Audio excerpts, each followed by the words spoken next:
Dios va a responder. Vamos a ponernos en oración, en ayuno, porque yo le creo a un Dios grande. Y si nos ha traído aquí, es porque Él nos va a sustentar a traer muchas otras cosas. Así que pues, yo quisiera que se acercaran a lo que tenemos aquí, mientras nos damos la comida, ¿sí?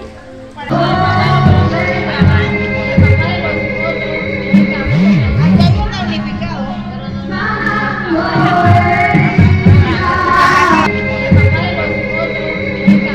Aquí hay un damnificado.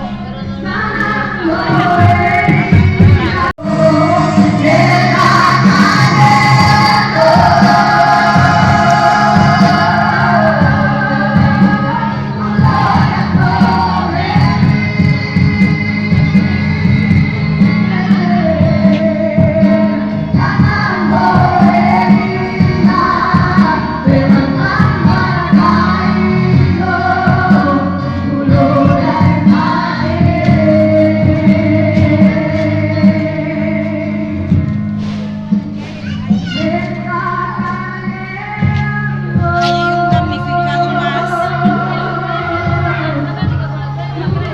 más.